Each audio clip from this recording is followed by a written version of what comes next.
नमस्कार, मैं हूं पवन त्यागी। भारत के लिए एक बहुत बड़ा गौरव का क्षण आने वाला है और यह है चंद्रयान 3 जब लैंड करेगा चांद पर। जी हां, उस पल का इंतजार हर भारतीय को है।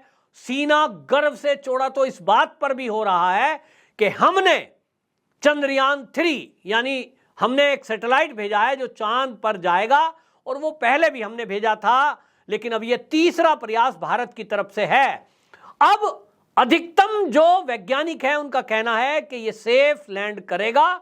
जो अभी तक का हिसाब किताब है, जो गणना है, वो इसरो के वैज्ञानिक कह रहे हैं कि ये सफल लैंड करेगा। ये आत्मविश्वास है, ये वैज्ञानिकों का विश्वास है। और इसी को देखते हुए जो केंद्र सरकार है उसने सभी स्कूलों के लिए शिक्षा विभाग ने एक एडवाइजरी जारी की है और उन्होंने कहा है कि ऐसे में देश के बच्चों को वो पल का दर्शन कराना चाहिए जो देश के लिए गौरव की बात है। उसके कारण से बच्चों के अंदर एक आत्मविश्वास भी आएगा और एक ये बात आएगी कि हम भी वैज्ञानिक बने। आपको याद होगा कि हमारे देश के इस तरह के वैज्ञानिक, जैसे हमने अब्दुल कलाम आजाद जी का नाम सुना, जो इस सब दुनिया में नहीं है, वो एक आम से भी गरीब परिवार में पैदा हुए थे, झुग्गी झोंपड़ी में रहा करते थे, लेकिन वैज्ञानिक बने। तो उन्होंने लाखों बच्चों को प्रेरणा दी। तो अब ऐसे पलों को सरकार चाहती है कि सब बच्चे देखें। इसमें योगी आदित्यनाथ जी ने पहल करते हुए अपने सभी स्कूलों को, प्रशिक्षण केंद्रों को निर्देश दिया है कि वो इस पल को सभी अपने बच्चों को दिखाएंगे जो प्रशिक्षण ले रहे हैं या पढ़ाई कर रहे हैं। और इस मामले को देखते हुए योगी जी का आदेश हुआ है और एक ऐतिहासिक आदेश हुआ है कि पहली बार ये होगा उत्तर प्रदेश में कि शाम के समय में विद्यालय खोले जाएंगे, बच्चों को स्क्रीन पर वो लैंडिंग दिखाई जाएगी जो इसरो के द्वारा लाइव प्रसारण होगा दूरदर्शन पर, और उसमें यूट्यूब के जरिए, टीवी के जरिए बच्चों को उससे दिखाया जाएगा। और ये भी कहा गया है आदेश में, क्योंकि देश को मोदी जी, देश के प्रधानमंत्री, संबोधित करेंगे और इसलिए वो पल हमारे लिए ऐतिहासिक होगा। और आपको बता दें कि अगर तो है ही नहीं, वैज्ञानिक कह रहे हैं कि शुद्ध रूप से हम जो है इसमें हम लैंड करने वाले हैं 5:27 पर। ये 23 अगस्त का दिन तय हुआ था। ये 14 जुलाई को चंद्रयान 3 छोड़ा गया था और इसमें अब जो है ये लैंड करने वाला है सॉफ्ट लैंडिंग। जब हमने चंद्रयान 2 छोड़ा था उस समय 2019 में वो ऊपर ऑर्बिट में सॉफ्ट लैंडिंग नहीं कर पाया था, उस समय दिक्कत आ गई थी, तो वो भी वहां उपस्थित है। लेकिन चांद की मिट्टी और उसकी सतह पर उतरकर जो खोज करनी थी, जांच करनी थी, वो करने में विफल रहा, इसलिए चंद्रयान 3 भेजना पड़ा। और आपको बताएं कि इसके ऊपर 600 करोड़ रुपए का खर्चा आया है। ये चंद्रयान 3 का जो अभियान है, इसके बाद आपको बता दें, इस लैंडर विक्रम को चांद की सतह पर उतारने के बाद हमारा देश दुनिया में चौथा ऐसा देश होगा जिसका जो सैटेलाइट है वो सफल प्रशिक्षण करने में, चांद पर उतरने में सफल रहा। इसके पहले आपको बता दूं, अमेरिका, चीन और रूस, ये 3 देश ऐसे हैं जो चांद की सतह पर अपना सैटेलाइट उतारने में सफल रहे हैं। अब आप सोचिए कितने बड़े गर्व की बात है, कितनी बड़ी दुनिया।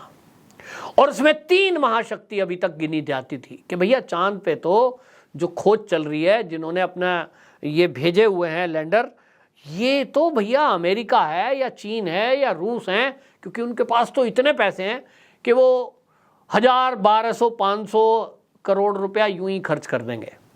लेकिन भारत उस स्थिति में, जब अभी हाल ही में 2 साल पहले कोविड से हम उभरे हैं, ऐसे समय में आज भारत उस स्थिति में है कि 19 के बाद दोबारा ये साहस कर पाए हैं। आपको याद होगा वो दृश्य कि जब चंद्रयान 2 छोड़ा गया था 2019 में, और वो जिस समय विफल हुआ था कि वो सॉफ्ट लैंडिंग नहीं कर पाया था, तो जो वैज्ञानिक थे वो आंसू ले आए थे और उस समय मोदी जी ने इसरो के हेड को अपने गले से लगाया था एक भाई की तरह, और उनको पुचकारते हुए उनके कान में यही कहा कि हिम्मत रखिए, हौसला रखिए, हमें आप पर भरोसा है, कोई बात नहीं, विफलता है तो सफलता भी मिलेगी।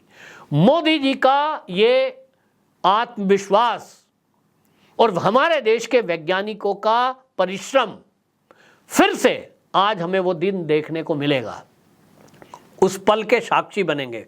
पूरी दुनिया की इस पर नजर है कि आज भारत जो कर रहा है, डिजिटल इंडिया जो भारत ने किया है, कोविड प्रबंधन में जो किया है, वैक्सीन जो हमने बनाई है, आज जो हम विश्व की 5वीं आर्थिक स्थिति पर पहुंचे हैं, इस सब में ये अपने आप में एक बहुत बड़ा अचीवमेंट हो जाता है जब हमारे देश के वैज्ञानिक आज चांद पर, सतह पर अपना जो वो लैंडर जिसका नाम हमने रखा है विक्रम लैंडर, उसको उतारने में हम कामयाब होंगे।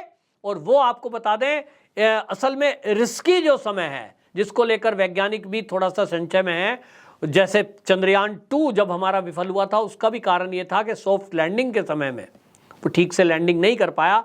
और बताते हैं कि वो लगभग 15 मिनट का ऐसा टाइम होता है कि लैंडिंग का आदेश हुआ और फिर वो अपनी स्पीड से सतह पर उतरता है। वो स्पीड आज भी 1.68 किलोमीटर प्रति सेकंड है। तो आप आपसे लगाइए कितनी तेज चल रहा होगा वो, और एक झटके के साथ जब वो गिरता है तो उस बीच में कोई कमांड नहीं दी जा सकती, उसको सॉफ्ट लैंडिंग कहते हैं। लेकिन अब ये लैंडिंग होने जा रही है। वैज्ञानिकों का भरोसा है कि इस बार डिजाइन में कुछ चेंज किए गए हैं और वो डिजाइन ऐसा किया गया है जैसा पहले नहीं था, कि अगर वो इधर उधर कैसे भी टेढ़ा मेढ़ा गिरेगा भी, उसके बावजूद भी वो वहां अपना काम करेगा, ऐसी उम्मीद जताई जा रही है।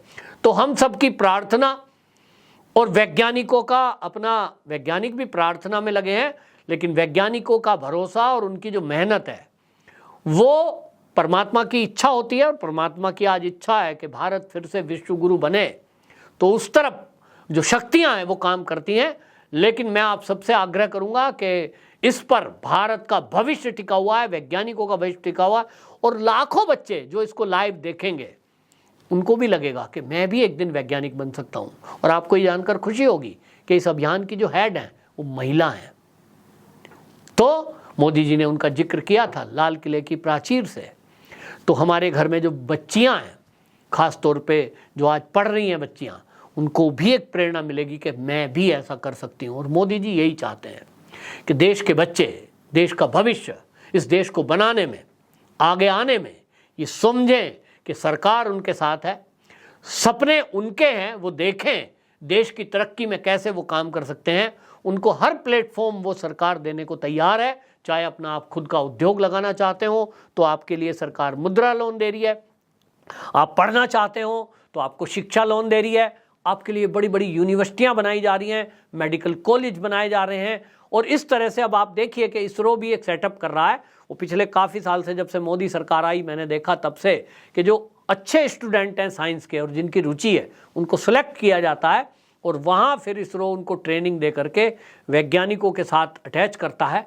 तो ये हमारे आने वाले कल के लिए बहुत महत्वपूर्ण पल है। योगी जी ने जो ये आदेश दिया है कि सभी बच्चे शाम के समय बुलाए जाएं, इसमें आपको बता दूं योगी सरकार ने इस मामले में जो महानिदेशक हैं स्कूल शिक्षा के, उनको आदेश दिया है कि सभी प्राचार्य, जिला शिक्षा और प्रशिक्षण केंद्र और सभी बेसिक शिक्षा अधिकारी इस बात पर संज्ञान लेंगे कि विद्यालय में सभी बच्चों को शाम के समय 2 घंटे के लिए लाया जाए। हालांकि 1 घंटे का समय उनको रखा गया है बच्चों को 5:15 से लेकर 6:15 तक। इस समय विशेष कक्षाएं होंगी और कक्षाओं में बच्चों को वहां बिठाकर वो लाइव दिखाया जाएगा।